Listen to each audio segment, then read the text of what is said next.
제가 학교 다닐 때 역사를 제일 싫어했어요. 그 연도를 외우고 사람 이름 외우는 게 너무 싫었어요. 그리고 그 사실 역사를 가리키는 선생님들이 재미가 하나도 없었어요, 사실은. 그래가지고 또 역사는 좀 시험에서도 그리 중요하지 않았어요. 이렇게 역사가 비중이 없어서 역사를 재밌게 배워본 적이 별로 없고 국사, 세계사 다 통틀어서 별로 안 좋아했습니다. 근데 제가 공부를 해보고 신학을 공부해보고 기독교 세계관을 공부해보니까 이 역사를 아는 것이 굉장히 중요하고요.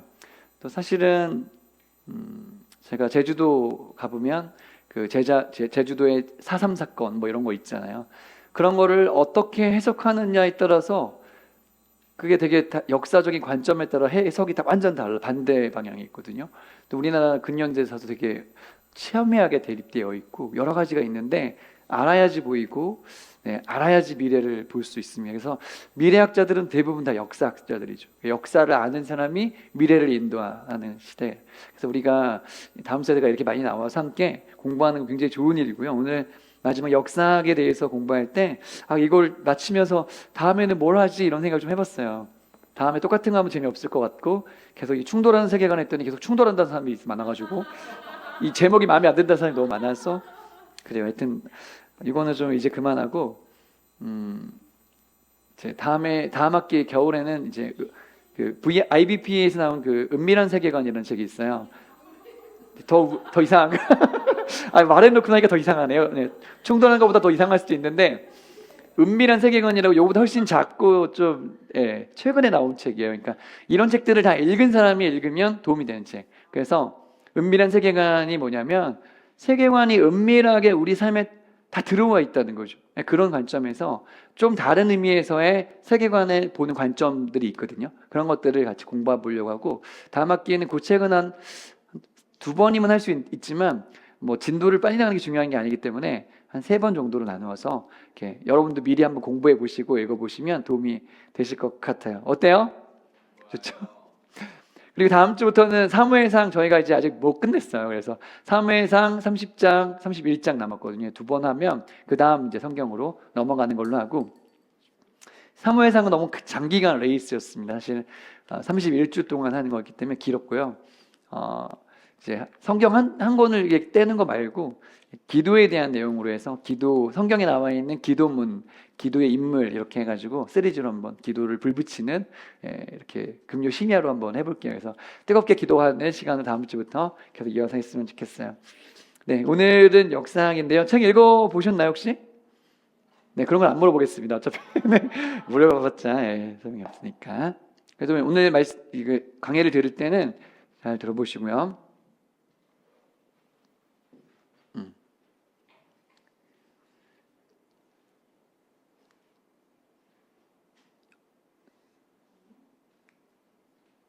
오늘이 10번째 역사학이에요. 여러분 책이 있으면 17페이지를 넘겨보시면 17페이지에 이렇게 표로 되어 있는 표가 아무도 없네.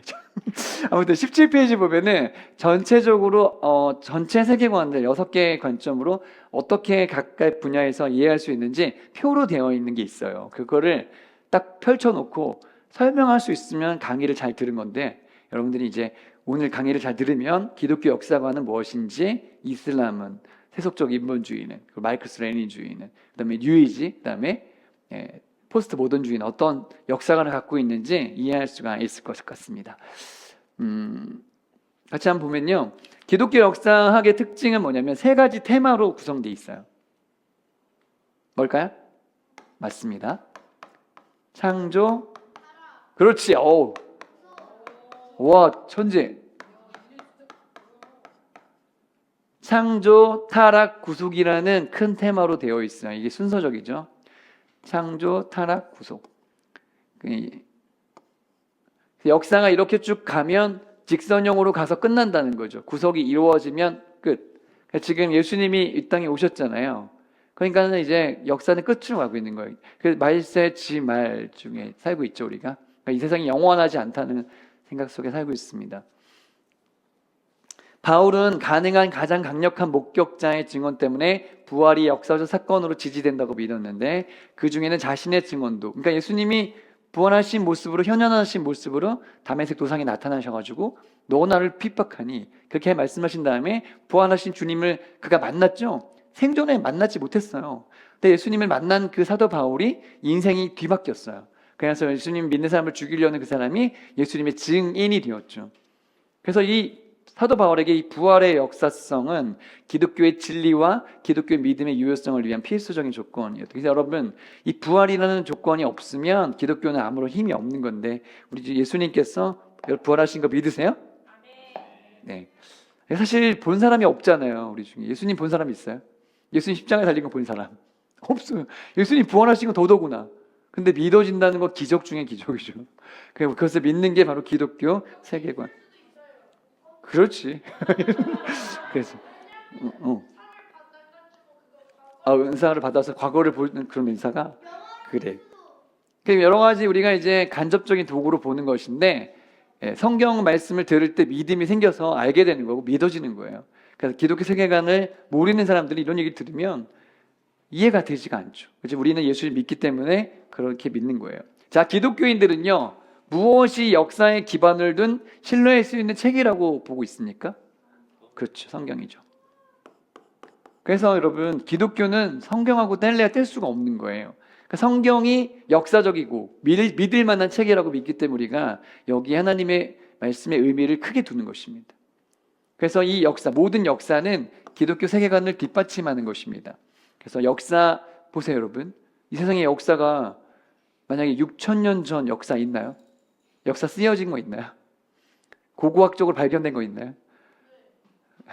이게 별로 없어요. 이게 무슨 공룡 뭐 몇만 년 뭐 이렇게 나오는데, 하여튼 이 역사는 기독교 세계관과 다 연결되어 있는 것입니다. 물론 세계사가 다, 서양 역사가 다 이렇게 기독교로 바탕되어 있지만 역사는 기독교 세계관을 뒷받침하는 거기 때문에 역사를 아는 거 굉장히 중요한 것입니다. 근데 특별히 신약이라는 책에서 사람들이 많이 의구심을 갖는 게 뭐냐면, 이 필사, 복사한 게 이게 정말 맞겠냐. 여러분, 우리가 어떤 거를 옮겨 적어 보셨나요, 혹시?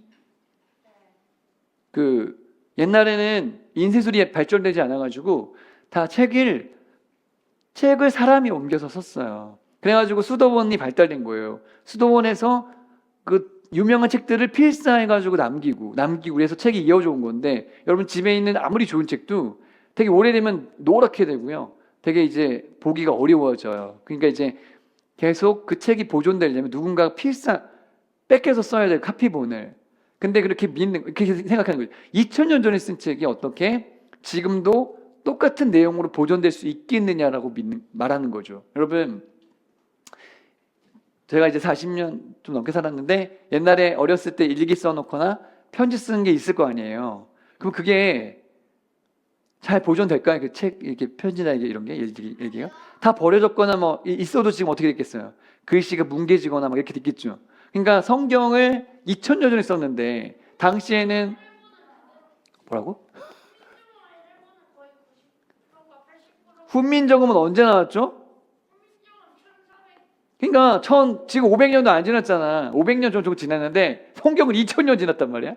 그러니까 엄청나게 오래된 책인데, 이런 제기를 하는 거예요. 문제 제기를. 성경이 그러면 필사한 게 맞냐?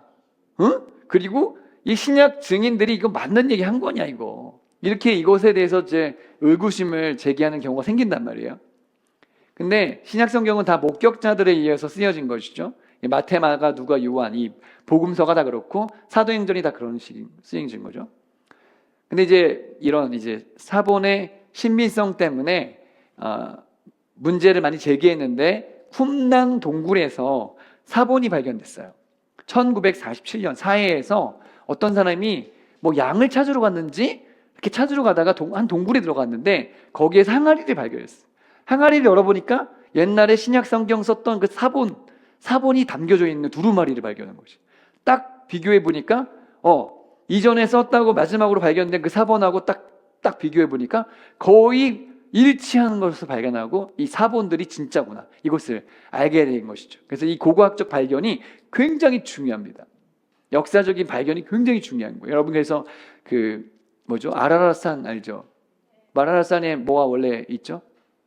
노아의 방주가 있어요, 그렇죠? 노아의 방주가 아라랏산에 머물고 이제 거기서 내렸단 말이에요. 그러니까 아라랏산에 노아의 방주가 발견되면 그거는 대단한 고고학적인 발견이잖아요, 그렇죠? 근데 지금 얼음으로 덮여 있어서 잘 모르는데 지금 발견하냐 마냐 지금 막 그러고 있거든요. 뭔가를 발견하면 대단한 발견이 되는 거예요. 근데 이 사본의 발견은 굉장히 엄청난 이 사본학에서는 되게 중요한 발견이었고, 왜냐하면 1947년 이럴 때는 이 자유주의 신학이 막 나오고 이제 막 그 성경이 진짜냐, 문학적으로 틀린 거 아니냐, 뭐 이런 얘기 막 나오고 그럴 때거든요. 그러니까 이런 자료가 나왔다는 게 굉장히 중요한 이유가 됩니다. 그래서 성경이 중요하다. 기독교 역사에서는 성경이 굉장히 중요하다. 그리고 기독교가 중요하게 여기는 건 뭐냐면, 그러면 예수님이 그리스도가 있었냐? 그런 얘기 하거든. 예수 진짜 있었던 사람이냐? 알아? 마테우스 아니라 지금 내가 지금 그림을 나온 거는 이거야. 지금 얘는, 이 사람은 요세푸스고, 예, 코르넬리우스 타키투스가 이 사람이야. 그래서 당시의 역사학자들의 증언에 의하면 유대 역사가 요세푸스는 그의 저서에서 예수 그리스도를 2번이나 언급했다고 나와 있고요. 고대 로마 역사가 타키투스라는 사람도 그리스도가 이 본디오 빌라도에 의해서 죽임을 당했다고 기록하고 있어요. 그러니까 예수님이 진짜 계셨어야 죽을 거 아니에요. 그러니까 예수님이 있느냐 없느냐 되게 중요한 일인데, 일반적인 세계 역사가들도 예수님의 이름을 언급한 걸 보면 예수님은 분명히 계셨던 분이다라고 말하고요. 특별히 이 세속적 인본주의자, 그러니까 예수님이 안 믿는 세속적 인본주의자 이 사람 윌 튜란트, 이 사람도 예수 그리스도의 역사성을 받아들이면서 그때 예수님 살았고요, 성스러운 사람이었고 많이 사람으로 불릴 수 있었다면, 그러니까 하나님 정도의 수준이었던 거죠. 놀라운 일을 행했고 가르쳤고 진리를 받아들였고 또 많은 유대인과 그리스인들에 의해서 추종되었다. 그는 메시아였다. 예수는 역사상 가장 위대한 혁명가였다. 예수님 안 믿는 사람도 그렇게 증언한 걸 보니까 예수님은 실존했던 인물이라는 사실을 알 수 있습니다. 자, 그 다음에 우리가 기독교가 중요하게 여기는 또 하나의 주제는 뭐죠? 뭐의 역사성? 예, 맞습니다. 예수님의 부활의 역사성이에요. 만약에 예수님이 부활하지 않으셨다면 우리가 믿는 모든 것은 다 의미가 없습니다. 예수님 죽기만 했으면 의미가 없어요. 예수님이 부활하셨기 때문에 기독교는 의미가 있어요. 그래서 기독교는 부활의 종교예요. 부활의 종교. 봐요. 예수님이 부활하셨기 때문에 두려움과 회의로 가득 찬 사람들이 목숨을 거는, 부활을 선포하는 용감한 복음의 전달자가 되었다는 거예요. 예수님이 부활했기 때문에, 부활하신 걸 본 사람들이 그것을 믿었기 때문이죠. 그래서 조시 맥도니라는 사람은 그렇게 얘기했어요. 예수 그리스도의 부활은 인간들의 정신에 주입된 가장 악랄하고 사악하며 무정한 속임수이든지 아니면 역사상 가장 환상적인 사실이다. 그렇잖아요, 여러분. 부활하시지 않았다고 부활했다는 걸 믿지 않는데 그것 때문에 죽을 이유가 있겠어요, 사람들이? 목숨을 걸 필요가 없잖아요. 그러니까 이것은 가장 환상적인 사실이라는 거죠. 어느 종교에도 부활은 없으니까. 그래서 역사라는 선을 이루기 위해서 합심하여 일하고 있으며, 역사의 마지막 장은 영원히 죄를 정복하는 것이며 마지막에는 승리를 향한다고 우리는 믿는 것입니다. 할렐루야. 우리는 이 죄를 정복하고 선을 이루는 이 역사의 페이지로 가고 있다. 그래서 역사라는 무엇이냐? 역사는 온 인류에 대한 하나님의 궁극적 계획의 아름다운 전개다. 멋있는 말이죠. 우리가 살아가는 건 힘들고 어렵고 피곤하고 이런 삶으로 쭉 가는 게 아니라 이 아름다운 역사에 우리가 동참하는 것, 환상적인 궁극적 계획의 아름다운 전개 속으로 들어가는 것이다. 그래서 이 창조, 타락, 구속이라는 이 테마가 마지막으로 회복으로 이루어지면 우리 역사가 끝난다. 이렇게 해서 회복의 역사로 가는 것입니다. 그래서 기독교인들에게 역사는 최후 무슨 날을 향해서? 진짜 심판이죠. 심판의 날을 향해 가고 있는 직선형 개념이다. 여러분, 야구 선수가 공을 던지면 포수에게로 달려오죠? 야구공이 멈추지 않습니다. 그냥 달려와요. 시간이요, 축구 경기가요, 전반전이 시작되면 45분 딱 지나면 전반 끝나요. 그렇죠? 그처럼 역사는 지금 마지막을 향해서 거침없이 달려가고 있는 거예요. 우리 때문에 유예되지 않아요. 하나님의 시간표는요, 정확한 거예요. 그래서 우리가 이 심판을 향해 가고 있을 때 여러분 어떤 마음이 드세요? 경찰이 다가와요. 우리한테 경찰이 다가오면 죄를 안 지은 사람은 어떤 마음이 들까요? 나를 도와주고 보호해 주려고 오는구나 생각이 드는데 죄를 지은 사람은 어떨까요? 불안해. 나를 잡으러 왔나? 이런 생각이 들 거라고. 심판의 날은 어떤 날이죠? 죄인은 심판을 받고 죽는 날이에요. 여러분, 기독교인들에게 심판은 우리의 억울함, 우리의 이 땅에서의 수고, 주님이 보상해 주시는 날이에요. 할렐루야. 그래서 우리가 지금 이 땅에 살면서 신앙생활하는 것은요, 결코 그냥이 아니에요. 우리 예수님에서 열심히 사는 것, 핍박을 받는 것, 그것은 나중에 심판의 날에 칭찬받을 일로 가는 것입니다. 할렐루야. 기독교 역사는 이렇게 긍정적입니다. 여러분, 우리 삶이 지금 좀 부정적이고 뭔가 좀 지금 잘 안 되는 것들이 있고 그렇지만, 잠시 그럴 수 있지만 궁극적으로는 우리는 끝까지 갔을 때는 기쁨의 날인 줄 믿으시기 바랍니다. 그것을 믿는 게 기독교인인 것입니다. 자, 이제 이거는 여러분들이 잘 평상시에도 들어왔기 때문에 다 안다고 생각하면서 이제 기독교 세계관을 가지고 옆 사람하고 얘기할 건데요. 이제 두 사람 혹은 세 사람씩 짝을 지으시기 바랍니다. 지금 네 사람은 너무 많으니까 두 사람, 세 사람 짝을 지금 지으시고요. 우리 최광식 선생님하고 전사님 같이 좀 해주시면 감사하겠고, 한나희찬이 같이, 또 우리 주주주 누구랑 어떻게 할 거니? 하여튼 주아랑 엄마가 하시든가, 주아랑 주엘이가 같이 하든가, 주은이가 엄마랑 같이 하시든가 이렇게 해주시고요. 자, 이제 질문을 같이 나눠보겠습니다. 세 가지예요. 나는 예수님이 있다고 믿는가, 죽었다고 믿는가, 부활했다고 믿는가. 아멘이면 그냥 넘어가면 돼요. 그 다음에 기독교의 역사는 직선적입니다. 마지막 심판이 있다고 믿는 것은 나에게 어떤 도움이 될까요? 자, 그 다음에 아멘이 아니라 자, 그 다음에 성경이 옛날에 쓰여졌는데도 우리가 신뢰할 수 있는 이유는 무엇일까? 한번 옆 사람하고 요 세 가지 주제에 대해서 한번, 자, 지금부터 4분 정도, 50분을 다시 시작할게요.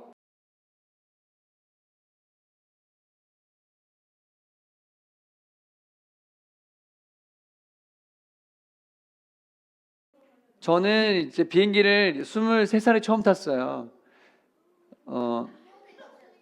근데 이제 그 23살에 아닌가? 더 빨리 탔나? 하여튼 제가 외국에 나가 보니까 한국하고 다르다는 걸 그때 알았어요. 여러분은 이제 어렸을 때부터 밖에 나가지만 제가 어렸을 때는 전혀 전 세계에 대해서 잘 몰랐어요. 나가 보니까 알겠더라고요. 근데 그 당시는 제가 20살 때는 우리나라에 이슬람이라는 단어 필요 없었어요. 왜냐하면 이슬람이 거의 우리나라 상관없었거든요. 근데 지금은 우리가 시골에 가도요, 외국 사람들이 되게 많습니다. 그리고 우리나라에 200만이 넘는 외국인이 살고 있어요. 그러니까 이미 우리나라는 다문화 국가가 되었습니다. 그렇기 때문에 우리는 이슬람에 대해서 알아야 돼요. 그리고 이슬람에 대해서 제가 알았을 때 굉장히 이 위협적인 종교라는 걸 알게 되었거든요. 그러니까 이슬람에 대해서 배울 때 꼭 알고 지나가야 될 거 같이 한번 나누고 가겠습니다. 얘네들 이슬람은요, 역사적 결정론이에요. 무슨 뜻일까요? 하나님께서 이미 다 정해놨다. 그러니까 알라가 다 정해놨다고 믿는 역사적 결정론입니다. 우리도 사실 거의 비슷하죠. 우리도 다 하나님이 다 정해놨다고 믿잖아요. 그러니까 얘들도 알라를 믿고 역사적으로 결정되어 있다. 이슬람교의 창시자 예언자 누구죠?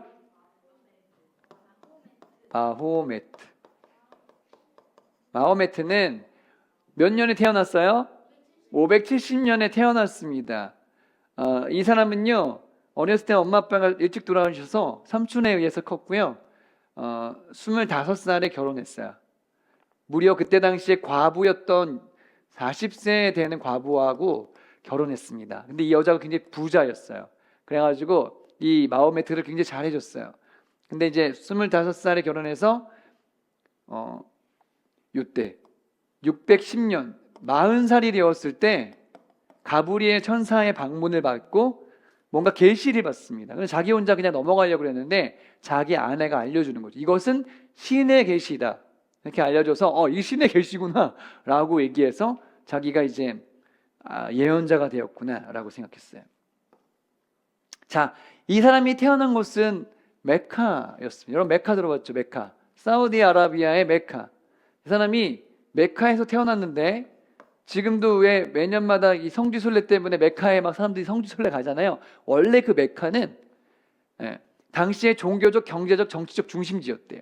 360개 부족신을 모시는 이 카바, 그 까만 색깔 그 돌 같은 거 있잖아요. 그게 카바라는 것인데 그것 때문에 많은 부족신이 담겨져 있는 의미에서의 사람들이 많이 왔는데 무함마드는 어떻게 생각했냐면 신은 알라뿐이라고 주장했어요. 그러니까 사람들하고 다툼이 있었겠죠. 그래가지고 막 다투다가 생명의 위협을 느껴서 622년에 메디나로 도망갑니다. 이 사건을 가리켜서 뭐라고 부르죠? 이 사건을 가리켜서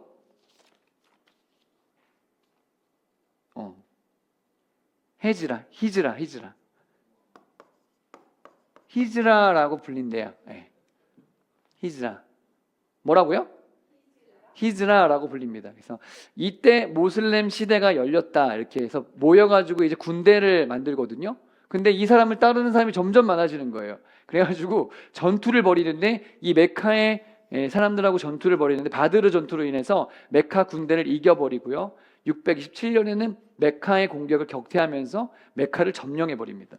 그래서 이 사람이 이 카바 이 신전 이쪽을 이 무슬림의 성지로 만들어 버려요. 그래가지고 이 역사적으로 이게 되게 이제 그 중요한 얘기고요. 점점 이때부터 이제 이슬람 세력이 점점 많아진다는 것을 알 수가 있죠.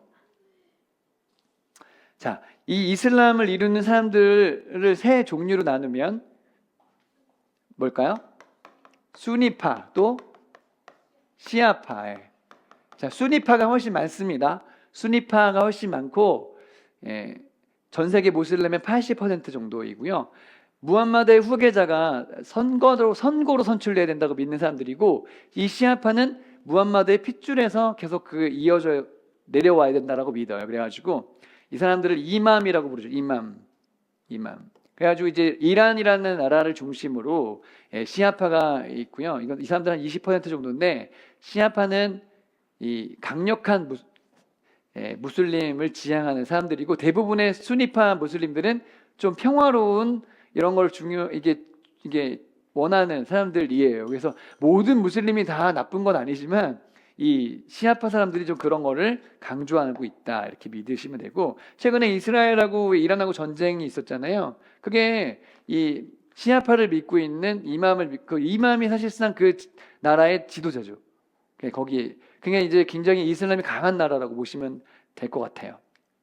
그다음에 이제 수피즘인데 이거는 이슬람도 보면은 영적인 거를 강조하는 이제 또 어떤 분파가 있는 것이죠. 여러분 그거 아세요? 불교도 다 똑같지 않다는 거 아세요? 어떤 데 되게 조용하고 그냥 평화로운 불교가 있는가 하면 제가 아는 목사님 서울에서 목회하시는 목사님이 있는데 교회 가봤더니 바로 교회를 지나자마자 위에 절이 있는데 거기는 소위 말해서 능력절인 거예요. 능력을 받는 절인 거예요. 그래서 그런 데는 막 영적 전쟁에서 막 아픈 사람들 귀신에 들린 그런 사람들 있잖아요. 그런데 찾아가는 절인 거예요. 그래가지고 목사님이 늘 교회에다 찬송가를 크게 틀어놔요. 너무 영적 전쟁이 너무 심해가지고. 그러니까 여러분 이 같은 종교 안에도 이렇게 영적인 걸 추구하는 게 다 있어요. 어디에나. 근데 이제 얘네들도 무슬림들도 이 수피즘 이 사람들은 영적인 것을 되게 강조하는 사람들이라는 것이죠. 역사적 결정론을 표현할 때 이슬람교는 역사가 우연한 사건으로 이루어지지 않고 알라가 시간을 통틀어 역사를 지휘한다라고 믿어요. 그리고 이 사람들 어떻게 역사적으로 믿냐면 이슬람교가 언젠가 전 지구로 확대될 것이고 모든 국가와 민족들이 모슬렘이 되는 것을 믿습니다. 그래서 이 사람들은 확고하게 알라가 다스리는 세상이 올 거라고 믿는 것이죠.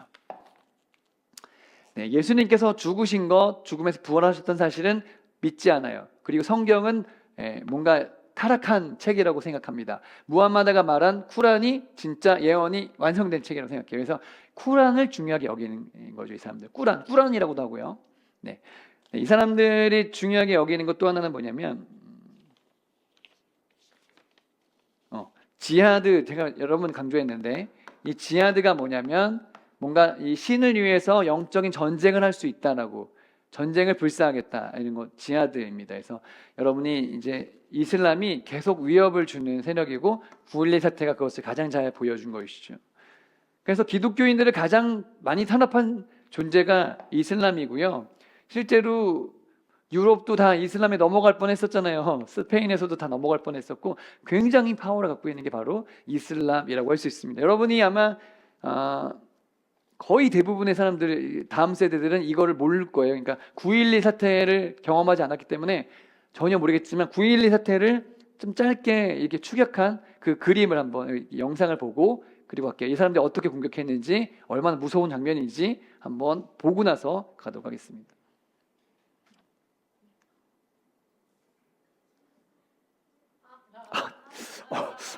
이게 왜 이러지? 제가 보여줄게요. 그럴 리가.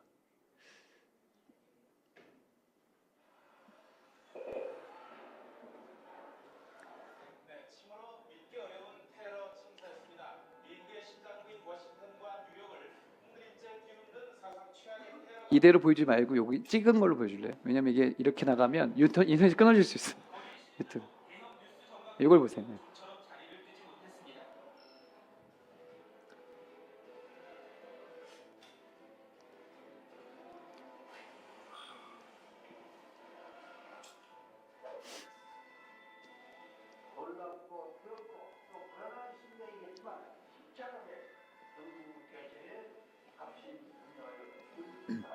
아니,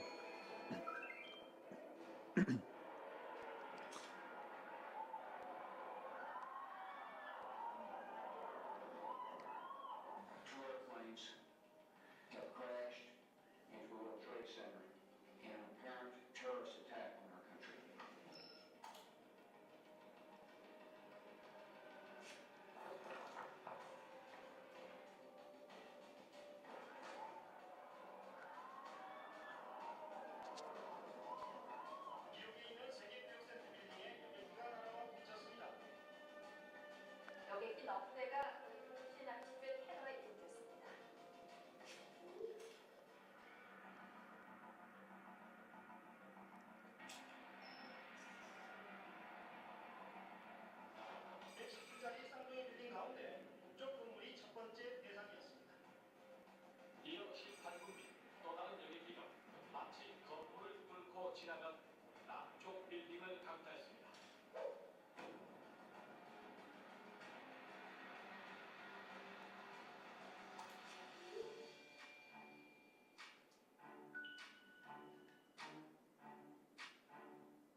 This enemy attacked not just our people, but all free and loving people everywhere in the world. The United States of America will use all our resources to conquer this enemy.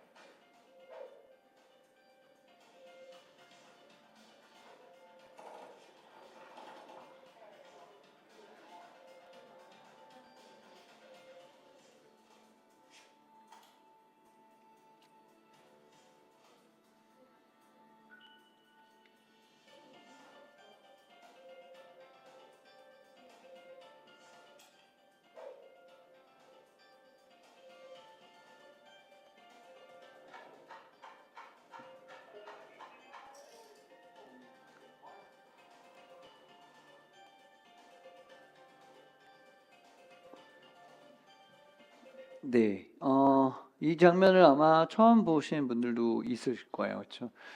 근데 저는 지금 봐도 사실은 이건 영화의 한 장면 같은 느낌이고, 예, 되게 그때는 굉장히 저도 되게 충격 먹었거든요. 근데 네, 저도 그때는 뭐 유튜브 이런 게 없었어요. 그러니까 TV로만 볼 수 있었는데 12시인가? 12시 정도 되었을 때 아는 형님이 계속 빡 나와보라고 빨리 그 TV도 방마다 없었고 그 거실 뭐지 같이 쓰는 공간에 거기서 봤는데 믿을 수 없는 장면이 일어났습니다.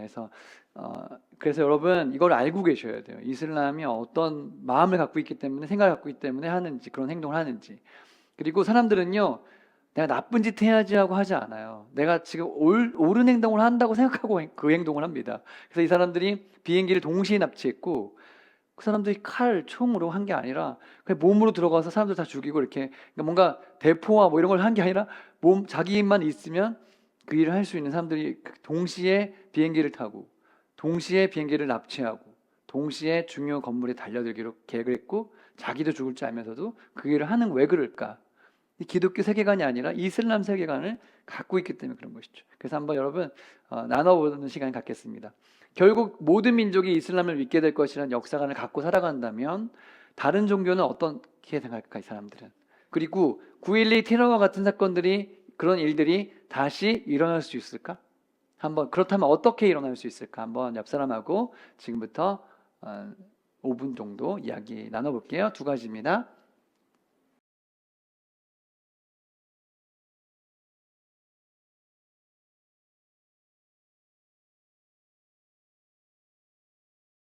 네, 이슬람이 얘기하기가 굉장히 많을 거예요. 얘기할 게 많은데 예를 들어서 우리가 나중에 조금 더 외국인이 많이 들어온 세상에 산다면 어쩌면 우리도 사장님인 입장에서 예를 들어 우리가 이제 뭐 카페를 하고 있어요. 카페 저번에 이제 이슬람 젊은이 썼어요. 어쩌면 그 사람들 기도 시간 확보해줘야 될 수도 있어요. 우리 기도하는 시간입니다. 저 지금 금식하는 라마단 기간입니다. 나 이렇게 할 수 있지 않을까? 그거 확보해줘야 될 수도 있습니다. 그러니까 우리가 살아가는 세상, 어쩌면 여러분의 자녀가 이슬람 믿는 남자한테 결혼하겠다 할 수도 있어요. 어떨까? 그러면 말려야 되는 거 그거는. 왜냐하면 이슬람교가 되겠다는 거나 마찬가지니까 여러분 생각하셔야 돼요. 자, 세 번째, 세속적 인본주의 역사학입니다.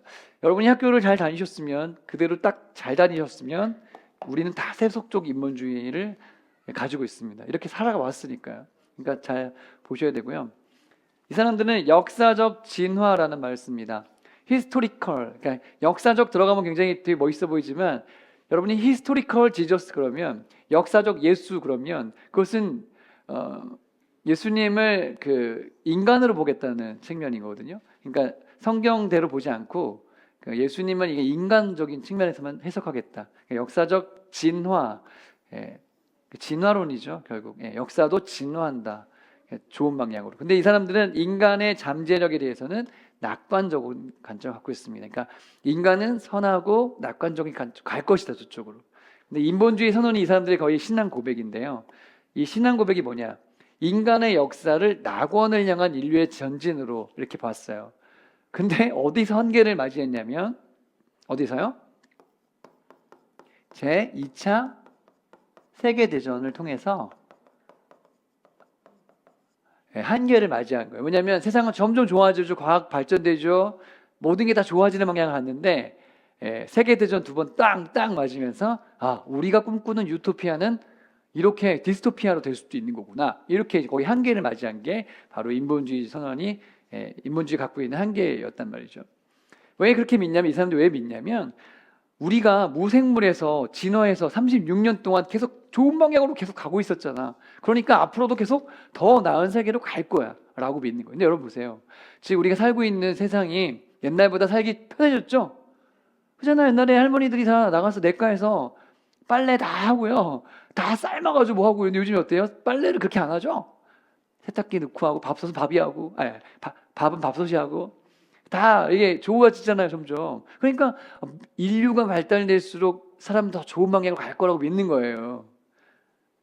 역사에 대한 과학적 접근은 성경의 허구성을 드러낸다. 그러니까 과학이 점점 발전되면 발전될수록 성경은 가짜네 뭐 이렇게 된다는 거예요. 그렇게 믿고 있는 이 사람들은 성경의 정확성과 예수님의 부활과 승천을 부정하는. 그래서 계속 예수님 빼자. 우리가 계속 많이 했잖아 이제 그만해. 이렇게 이제 하는 게 바로 세속적 인본주의 생각입니다. 그러면 역사는 누가 결정하냐?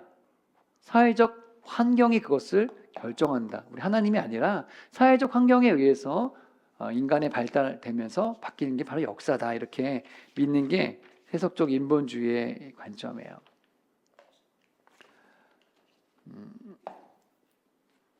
인간 스스로 역사를 결정하는 것이 아니다. 역사를 결정하는 것은 뭐라고요? 이데올로기란 말을 써요. 근데 보세요. 이데올로기 때문에 세상이 이렇게 가고 있었는데 기독교도 이데올로기였다는 거예요. 였다는 거죠. 그것은 이미 구식이 되었기 때문에 이제 버릴 때가 되었고 새로운 이데올로기를 받아들여야 된다고 보는 거예요. 그러니까 옛날 거 그만하자. 이게 바로 세속적 인본주의자들의 생각입니다. 지상 낙원이 만들어질 것이라고 믿어요. 이 사람들은. 유토피아를 꿈꾸고요. 자 보세요. 인간보다 고등한 종족이 나올 건데 그게 뭐라고 믿냐면 컴퓨터라고 써 있어요. 여기 책에. 요즘에 썼으면 이게 뭐라고 썼을까요? AI라고 썼겠지. 앞으로 로봇 AI가 나올 것이다. 이렇게 이제 얘기하는 것이죠. 근데 정말 이 사람들이 이 글을 쓴 지가 얼마 안 된 것 같은데 지금 보니까 제가 볼 때는 웬만한 박사급 모든 분야를 다 아는 박사급 전문가가 얘기해 주는 것처럼 챗 GPT 새로 나온 버전이 대화를 해줘요. 우리가 뭘 물어봐도 거의 다 대화를 할 수 있는 수준의 지식을 갖고 있어요. 앞으로는 더 그리고 아마 지금 그 AI를 연구하는 그 사람들이 하는 말이 이거 우리가 발견했지만 앞으로 어떻게 될지 모른다는 얘기가 굉장히 많아요. 마치 핵폭탄을 발견한 사람들처럼 이거 어떻게 되지? 잘 관리해야겠는데? 라고 나오는 거예요. 그래서 오픈소스로 공개하려고 하다가 덮었죠. 이걸 오픈소스로 공개했다가는 엄청난 일이 나올 수도 있다는 저크버크의 생각에 의해서 막았어요. 근데 이 사람들 어떤 생각까지 하고 있냐면 죽음의 철폐가 중요한데 우리가 인간이 계속 그 생각이 죽지 않고 가려면 우리 인간의 생각을 컴퓨터에 집어넣어서 그 컴퓨터가 마치 말하듯이 나는 영원히 그 가상 공간에 살 수 있으면 나는 죽지 않는다라고 생각하는 거예요. 뭐 그런 거 있잖아요. 옛날 돌아가신 우리 부모님의 목소리와 그 뉘앙스로 우리에게 말하는 거를 들려주고 뭐 그러면 이렇게 AI가 마치 할머니가 말하는 것처럼 얘야 그때 너무 좋았어. 뭐 이런 거 있잖아요. 몰라요? 그런 거 있어요. 어떤 사람이 고양이가 죽어서 너무 슬펐는데 고양이가 슬픈 거를 그 고양이의 입장에서 나한테 하고 싶은 말을 AI가 해줘. 그랬더니 정말 나는 너랑 있었어 너무 행복했고 너가 그렇게 해줘서 너무 좋았어. 뭐 이러면서 막 대화해주니까 그냥 눈물 흘렸대잖아요. 사람들이 이제 그런 세상을 생각한단 말이에요. 근데 여러분이 가지고 있는 모든 그 정보, 생각, 글 그런 걸 싹 AI에 집어넣어가지고 들어간다면 우린 영원히 살 수 있는 걸까요? 네, 굉장히 되게 웃기는 얘기인데 사실 그런 걸 꿈꾸는 게 바로 세속적 인본주의자들의 생각이라 이것입니다. 그것을 잘 영화로 만든 게 스티븐 스필버그가 만든 AI라는 영화였죠. 무려 20년 넘게 전에 만들었는데 어떻게 만들었을까 이거를 그 당시에. 근데 대단히 그럴싸하게 만들었어요. 어떤 사람이 자녀가 고칠 수 없는 병에 걸려서 그 냉동을 시켜놓고 이제 나중에 기술이 발전되면 살리려고 했는데 그 자녀를 대신해서 어떤 그 로봇 회사에서 로봇 안에 감정이 들어간 감정을 느끼는 로봇을 만들어서 그 아들을 대신하게 만듭니다. 뭐 그런 얘기가 AI란 영화인데 지금 봐도 야 진짜 어떻게 이렇게 만들었지? 라는 생각이 들어서 제가 갖고 왔는데 잠깐 보고 나는 좋아? 에디도 안 나올 수도 있겠지. AI라는 영화를 한 5분 안에 이제 한 건데. X? 이거? 이거? 그래. 이거 뭐야, 안 조정하네. 안녕하세요. 신행무비입니다. 소리 좀 오늘은 줄여. 로봇이 인간의 감정을 갖게 되는 슬픈 이야기, 영화 AI를 소개해드리겠습니다. 영화의 배경은 과학기술이 고도로 발달한 미래, 얼음이 녹고 바다 수평면이 올라가면서 많은 도시가 침몰되고 인류는 자원 부족을 겪게 됩니다. 인구수를 줄여 경제 발전을 유지하기 위하여 정부는 법적으로 한 가구당 한 자녀를 가질 수밖에 없는 엄격한 규정을 내렸습니다. 인구가 줄었지만 인류는 각종 로봇을 만들어 노동력으로 사용합니다. 이 로봇들은 점점 많은 기능을 갖게 되며 또한 점점 인류를 닮아가지만 사회적으로는 여전히 기계로만 취급합니다. 그 뒤로 아이가 없는 가족을 위로하기 위하여 어느 한 회사에서 인간의 감정을 갖고 있는 아이 로봇을 만들어냅니다. 그리하여 첫 아이 로봇인 데이비드가 탄생합니다. 데이비드는 이 회사의 한 직원 헨리에게 입양됩니다. 헨리의 아들은 불치병에 걸려 냉동된 채 보관되어 새로운 치료법을 기다리고 있습니다. 데이비드를 입양한 것은 아내 모니카의 아픔을 위로하기 위함이었습니다. 입양의 요구사항 중 가장 중요한 것은 향후 데이비드를 파양할 시에 회사에 돌려보내 소멸시켜야 한다는 것이었는데요. 처음에 모니카는 데이비드를 배척하고 심지어 무서워하기도 했습니다. 시간이 지나 데이비드의 인간감정 프로그램을 작동했을 때 데이비드의 엄마라는 말에 모니카는 데이비드를 아들처럼 받아들입니다. 그러던 어느 날 헨리 부부의 아들 마틴의 치료법이 발명되어 치유되어 돌아왔습니다. 부부는 여전히 데이비드를 사랑하지만 마틴은 데이비드를 단지 장난감으로만 생각합니다. 또 사랑을 차지하기 위하여 데이비드가 자기를 해치는 것처럼 보이게 하여 부부는 결국 데이비드를 파양하기로 결정합니다. 하지만 데이비드를 회사에 돌려보내 소멸당한다는 것이 가슴에 찔려 숲속에 버립니다. 데이비드는 애걸복걸하지만 모니카는 로봇 도살장에 가지 말라는 한마디를 남긴 채 떠나고 맙니다. 이제 데이비드 옆엔 말하는 곰돌이 테디뿐입니다. 데이비드는 모니카가 들려주던 동화 피노키오를 회상합니다. 동화 속 피노키오는 파란 요정을 찾아 자신을 진짜 사람으로 만들었다죠. 데이비드는 자신이 파란 요정을 찾아 진짜 인간이 된다면 다시 그 집으로 돌아갈 수 있다고 믿고 있습니다. 숲속에서 헤매던 중 로봇 헌터들을 만납니다. 이들은 공장 능력이 없고 밖에서 돌아다니는 로봇들을 로봇 도살장에 보내는 사냥꾼입니다. 도살장은 각종 방법으로 로봇들을 파괴하며 로봇의 원한을 품던 사람들을 즐겁게 하는 것인데요. 데이비드도 불행하게 도살장으로 끌려옵니다. 로봇들이 하나하나 잔인하게 파괴되는 것을 보게 됩니다. 더욱 비참한 것은 이 로봇들은 감정이 없어서 파괴되어도 아무런 반응이 없다는 거죠. 미남 로봇 조만이 무서움에 떨고 있는 데이비드를 보호하고 있습니다. 하지만 결국 이 둘도 처형대에 끌려가죠. 이때 데이비드의 애절한 목소리에 관중들은 감동을 받고 이렇게 감정 있는 아이는 절대 로봇이 아니라며 도살장에서 난동을 부립니다. 그 틈을 타 데이비드와 존은 빠져나옵니다. 그들은 파란 요정을 찾기 위해 AI 박사를 찾아갑니다. 박사는 세계의 끝, 사자가 눈물을 흘리는 곳에 가면 진짜 사람이 될 수 있다고 알려줍니다. 존은 그곳은 로봇들의 금지된 지역이라며 모든 로봇들이 그곳에 가서 다시 돌아오지 못했다며 데이비드를 만류합니다. 하지만 데이비드는 계속 가려고 하죠. 존은 계속 데이비드를 말리려고 했으나 갑자기 경찰들이 나타나서 존을 잡으려고 합니다. 알고 봤더니 존은 실수로 사람을 죽였던 것이죠. 데이비드는 재빨리 존을 구해내고 둘은 비행기를 몰고 박사가 말한 곳에 도착합니다. 여기에서 데이비드는 본인과 똑같이 생긴 로봇들을 보게 됩니다. 알고 보니 이곳은 자신을 만들어낸 곳이었고 자신을 진짜 인간으로 만들지는 못합니다. 실망한 데이비드는 바다로 뛰어듭니다. 그러다가 바다 밑 폐기된 놀이동산에서 파란 요정 조각물을 보고 그것이 진짜 파란 요정이라 생각합니다. 조용히 구출된 뒤 데이비드는 잠수함을 타고 다시 파란 요정 조각물 앞에 가서 동화처럼 기도를 드립니다. 데이비드가 깨어났을 때는 이미 2000년이 지나고 지구는 눈에 완전 덮이고 맙니다. 몇몇 이상한 생명체가 데이비드를 둘러싸고 있는데 그들은 더욱 발달한 과학기술을 갖고 있는 외계인들입니다. 외계인은 특수한 능력으로 데이비드한테 발생한 모든 일을 알고 그를 도와주기로 합니다. 하지만 그들의 과학기술로도 데이비드를 진짜 인간으로 만들 수 없었습니다. 유일하게 할 수 있는 것은 바로 데이비드를 입양했던 모니카의 복제인간을 만들어 다시 한번 가족의 사랑을 느끼게 하는 것입니다. 하지만 복제인간인 모니카는 하루밖에 살 수 없습니다. 이날 데이비드는 모니카와 가장 행복한 하루를 보내고 밤에 모니카의 손을 꼭 잡고 함께 영원한 잠에 빠지면서 영화는 엔딩을 맺습니다.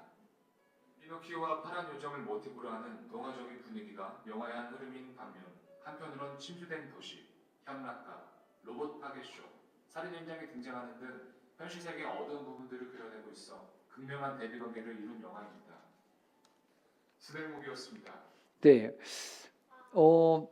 여러분 어떠세요? 20년 넘게 전에 만든 영화인데 지금 봐도 되게 그럴싸하지 않아요? 그리고 감정을 가진 로봇이 나올 수 있을까? 근데 또 2000년도에 깨어난 걔가 외계인을 만나는데 우리가 볼 때 어떤 느낌이 들어요? 저 AI 로봇을 인간으로 만들면 좋겠다, 뭐 이런 막 마음이 들잖아요.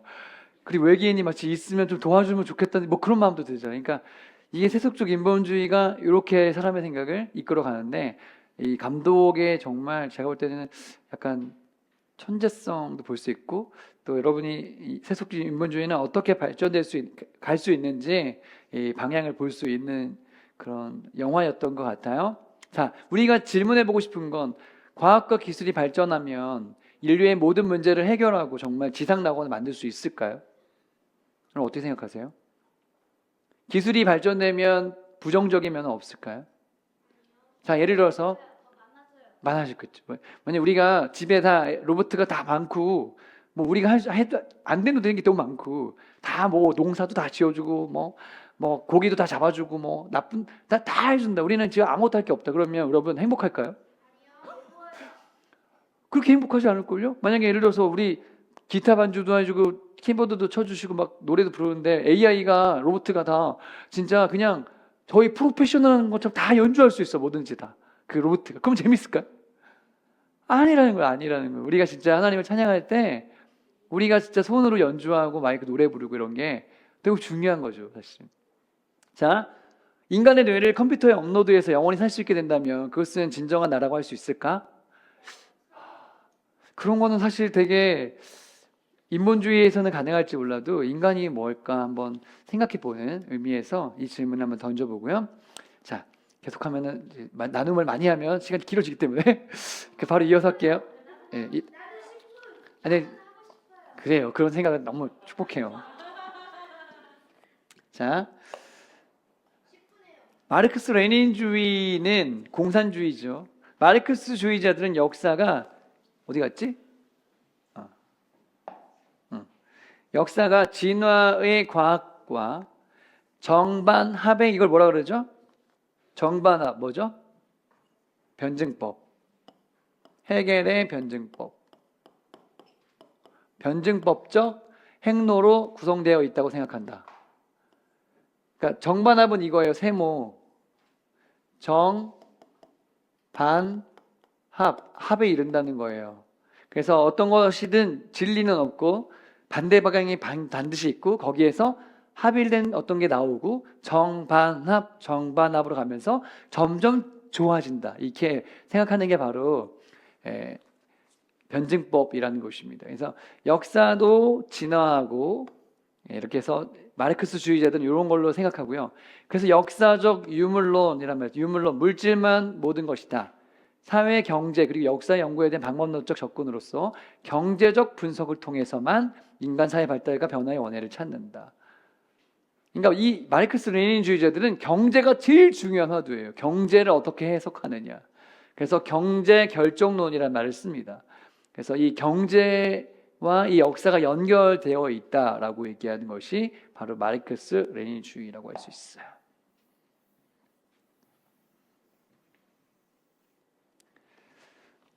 그 다음에 과학적 법칙들은 여러 경제 체제들을 통해 역사를 인도해 갈 것이고 완벽한 사회 건설의 기반이 될 수 있는 기초 체제에 도달할 것이다. 이 완벽한 사회 건설이 뭘까요? 이게 바로 이 사회가 어떤 사회예요? 이 바로 밑에 있는 공산주의 사회인 거예요. 역사적으로 그래서 앞으로 낙원이 될 건데, 지상은 낙원이 될 건데, 그게 바로 공산주의로 가는 과정이다. 그래서 역사는 공산주의로 가는 과정이다라고 얘기하고요.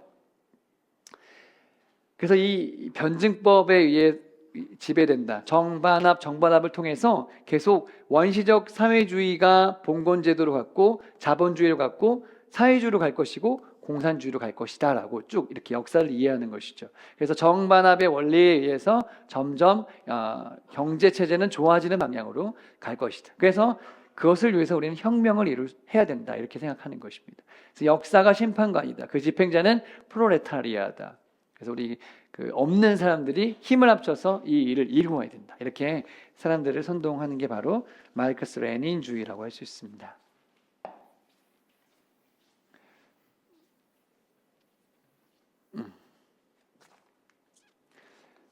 자, 마르크스 레닌주의의 질문입니다. 여러분, 만약에 모든 사람이 똑같이 생산하고 똑같이 나누어주는 공산주의 사회가 정말 실현 가능한 것일까? 만약 그것이 실현된다면 그것은 좋은 것일까? 안 좋은 것일까? 그래도 한번 나눠볼까요? 3분만? 만약에 예를 들어서 나는 옥수수를 싫어해요. 근데 전 국민한테 옥수수 오늘 한 개씩 배급이야. 옥수수를 좋아하는 사람은 너무 좋겠지만 옥수수 싫어하는 사람 어떨까요? 난 필요 없어. 이렇게 되는 것입니다. 그러니까 내가 좋아하는 걸 사서 먹을 수 있는 자유민주 체제가 좋은 거지. 마음껏 그 배급 나오는 대로 살아야 된다면 이게 정말 좋은 걸까? 이걸 한번 옆 사람하고 지금 2분 정도만 나눠보도록 하겠습니다. 나눠보세요.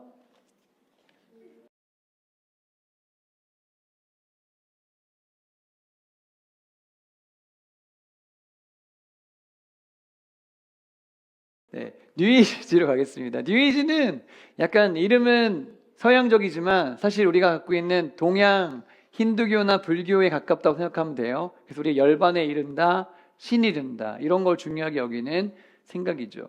그러니까 우리는 이 사람들은 어떻게 생각해? 역사란 진화 중인 신성이다. 되게 멋있죠? 네. 계속 신성으로 가고 있다. 역사는 인류가 지금 신성으로 가고 있다. 그러니까 옆 사람이 지금 다 하찮은 존재가 아니라 다 신이라는 이것입니다. 우리가 아직 진화를 덜 해서 그렇지 좀 더 좋아지는 세상이 오면 인류는 신의 영역까지 이를 것이다. 이렇게 믿는 게 바로 뉴에이지인 것이죠. 그래서 이 진화를 계속하기 위해서는 성경적 기독교를 버려야 된다고 생각해요. 그리고 기독교는 절망적일 정도로 구식이다. 기독교식 생각은 정말 구식이다 이제. 왜냐하면 기독교는 계속 뭐라고 해요? 너는 죄인이다, 회개해라, 인간에게 소망이 없다 이렇게 하잖아요. 근데 이 사람들은 너는 신이다, 득도할 수 있고 너는 조금 지나면은 우주의 모든 걸 다 깨달을 수 있다, 이치를 이렇게 가니까 확실히 좋아 보이죠. 그리고 모든 사람들이 결국에는 뉴에이지를 받아들일 거라고 믿습니다. 그래서 이 충돌한다는 얘기는 뭐냐면 기독교랑 모든 다른 그 세계관은 충돌해요. 왜냐하면 생각이 다르기 때문에 그런 것이죠. 스카펙은요, 우리는 신성을 향해 자라나고 있다. 진화의 목표는 신이다. 우리가 존재하는 이유는 신이 되는 것이다. 이렇게 믿어요. 새 시대에는 이 사람들이 뉴에이지, 새 시대란 말 쓰죠. 새 시대에는 온 인류가 신과의 의식의 통합을 달성할 것이다. 그러니까 모든 삶에서 신이 될 것이다라고 믿습니다. 여기에 나오는 질문은 이런 것입니다. 모든 사람이 신이 될 수 있다는 생각은 정말 가능한 것입니까? 여러분 이런 생각 가끔 들지 않아요? 동물이 사람보다 낫다는 생각이 들 때 있지 않아요? 강아지가 나를 엄청 반겨주고 끝까지 충성을 다할 때 이야 사람보다 낫다 이런 생각이 들잖아요. 어떤 인간은 동물보다 못하다 이런 생각이 들지 않아요? 그래서 듭니다. 근데 모든 사람이 정말 신의 영역까지 갈 수 있을까? 이거 정말 너무. 그리고 내 안에 신성을 깨닫기 위해서 명상을 추구하는 것, 여러분 이런 사람 많죠 요즘에. 나를 찾기 위해서 이렇게 여행을 떠난다든가 이런 승려가 된다든가 이런 사람이 있습니다. 예. 이런 것과 인격적인 하나님과 관계를 맺는 것 어떤 차이가 있을까? 예. 우리가 신이 되려고 하는 게 아니고요. 하나님과 우리가 관계 이렇게 하나님하고 가까워지는 건 하나님처럼 되는 건 맞아요. 그렇지만 하나님이 되는 건 아니에요. 아시겠어요? 예. 하나님처럼 되는 거 하나님의 단계로 올라가려는 게 아니라 하나님의 자녀의 관계로 들어가는 거예요. 이게 다른 개념이죠. 그래서 우리도 빛의 자녀, 하나님의 자녀 이렇기 때문에 다 신적인 신성을 가진 신의 성품에 참여하는 사람들입니다. 할렐루야. 하지만 우리는 하나님이 되기 위해서 기도하거나 명상하거나 하지는 않는다는 거예요. 그래서 뉴에이지는 이렇고요. 자, 그러면 이제 마지막 포스트 모던주의로 가겠습니다. 포스트 모던주의는 뭐냐면 어떤 것도 진리가 없다는 거예요. 그 어떤 것도 자기가 혼자 옳다고 말할 수 없다는 것입니다. 우리가 살고 있는 세상이 그런 거죠. 그래서 포스트 모던주의 역사학은요, 역사주의입니다. 과거의 신념, 도덕성, 진리는 그것들이 발생한 문화적, 역사적 시기와 관련해서만 이해될 수 있다. 그러니까 우리가 지금 역사를 해석하잖아요. 그럼 그것은 틀릴 수도 있다는 전제를 가지고 이렇게 말하는 거예요. 그 당시로 가지 않는 이상 모른다 이것입니다. 그래서 역사에는 궁극적인 목적이 없다라고 허무주의를 얘기해요. 그리고 과거에 대한 정확한 서술의 가능성에 대해서 의심허구일 수 있다. 그래서 역사가 여러분 이 세계관에 따라서 역사 해석이 달라지는 거예요. 아시겠어요? 지금 우리나라에서 일어나고 있는 정치적인 여러 상황들 있죠. 그것도 세계관에 의해서 옳다고 느낄 수도 있고 틀리다고 느낄 수 있는 거예요. 아시겠어요? 이런 게. 네? 이번에 8.15 사면 때 조국이 사면됐어요. 그럴 때 그쪽을 좋아하는 사람들은 야 잘됐다. 이 사람 억울해. 뭐 이렇게 생각할 수 있지만 아닌 사람들은 야 이 시기에 8.15 지금 왜 빼줬냐. 이렇게 생각할 수 있는 거예요. 그게 생각에 의해서 달라질 수 있는 이 사람들은 계속 과거에 대한 거는 의심하거나 허구일 수 있다라고 생각하는 게 바로 포스트 모더니즘은 한마디로 네 마음대로 생각해라 뭐 이런 식이에요. 진짜 좀 통일성이 없어요. 그래서 수정주의 역사를 받아들여요. 다시 재해석할 수 있다라는 생각을 가지고 있습니다. 역사에 대해서. 이 사람들이 중요한 타겟은 뭐냐? 한 성별, 뭐 예를 들어서 여자, 남자, 뭐 이런 식으로 민족, 어떤 민족 아니면 사회적 식별이 가능한 집단이 다른 집단에서 지배력을 얻으려는 투쟁에 집중하는. 그러니까 뭐냐면 약자들의 대변해 주면서 그들을 힘을 실어주려고 하는 게 이 사람들이 역사의 중요한 포커스예요. 그래서 지금 뭐 예를 들어서 소수 성 트랜스젠더라든가 뭐 이런 소수성의 뭐 이런 이제 그 소수에 있는 그 사람들을 변호해 준단 말이죠. 그러니까 되게 좋아 보이지만 그렇지 않아요. 그래서 여러분 페미니스트 이런 거 조심해야 돼요. 페미니즘 여자들의 인권을 중요한 건데 이 사람들은 페미니스트들, 동성애자들, 흑인 이런 사람들을 지지해 주면서 너네들도 괜찮은 존재들이야. 너네들도 당연히 권리를 얻어야 돼. 이렇게 가는 거예요. 그러니까 포스트 모던주의는 그런 거에 집중하는 것이다. 어쨌든 이 사람들 역사에 대해서는 비목적론적 관점과 허무주의를 갖고 있다. 이게 이제 포스트 모던주의의 특징이라고 할 수 있습니다. 네, 마지막 질문을 하고 마치도록 할게요. 너무나 아쉽게도 11시까지는 할 수 없을 것 같습니다. 자, 네, 객관적 역사적 진실이 없다면 여러분 역사는 객관적인 게 있어요 없어요? 있습니다. 있어요. 근데 만약 그게 역사적 진실이 없다면 우리가 과거로부터 배울 게 있을까? 없는 거죠. 없습니다. 역사의 의미나 목적이 없다는 포스트 모던주의들의 생각을 받아들인다면 나의 삶에 어떤 영향을 미칠까? 만약에 역사는 의미가 없어, 목적도 없어, 우리가 살아야 되는 이유는 별로 없는 거야. 그냥 네 마음대로 살아. 어차피 인생은 죽으면 끝이야. 이렇게 믿는다면 여러분 열심히 살까요? 여러분의 역사, 지금 오는 2025년 이때를 의미 있게 보낼까요? 그렇지 않죠. 어차피 뭐 지나가면 끝인데. 이렇게 의미가 없다는 이 사람들 생각이 정말로 좋을까? 그래서 이 유럽이 보면 포스트 모던주의자들의 생각으로 가득 차 있잖아요. 너도 옳고 나도 옳고 다 옳아. 그러니까 세상이 어때요? 엉망진창인 거예요. 유럽이 지금 엉망진창입니다. 지금 프랑스 가보면 아직 안 가봤는데 프랑스 가면 그렇게 다시 가고 싶지 않대. 사람들이 되게 불친절하고요, 되게 더럽고요, 그렇대요. 왜냐하면 이렇게 목적 없는 그냥 뭐 니도 옳고 나도 다 옳으니까 뭐 네, 깨끗하고 뭐 이렇게 정리가 안 돼 있는 거지. 프랑스 사람들은 막 길거리에 19세기 때 어. 막 길거리에다가 막똥 저거 던져놓고 그랬대요. 그래 벌써 그때부터? 그래. 앞에서 똥 싸요. 그러니까 여러분 문명이 발달돼 가지고 더 진보적인 것처럼 보이는 그런 곳이 얼마나 거지 같은 모습입니까? 미국의 마약 그 거리 보셨죠? 영상에서 마약 맞는 그 펜타닐인가 그걸 맞으면 한 번만 맞으면 좀비처럼 되는 거예요. 그래가지고 그걸 안 맞으면 죽으니까 계속 그걸 이제 정상적인 삶을 살 수 없게 되는 것입니다. 그게 자유일까요? 네, 그건 자유가 아니죠. 우리를 죽이는 것들이죠. 그래서 여러분 이런 세상에 우리가 살고 있는데 기독교 세계관으로 무장하지 않으면 어떻게 될까요? 나도 모르게 포스트 모던주의, 인본주의, 세속주의, 인본주의, 공산주의 생각 거기 다 들어가져 있는 거예요. 그런 삶을 옹호하고 있는 것입니다. 그래서 여러분 우리가 이 충돌하는 세계관이 정상입니다. 우리가 살고 있는 이 세상은요 우리의 생각과 충돌하게 돼 있어요.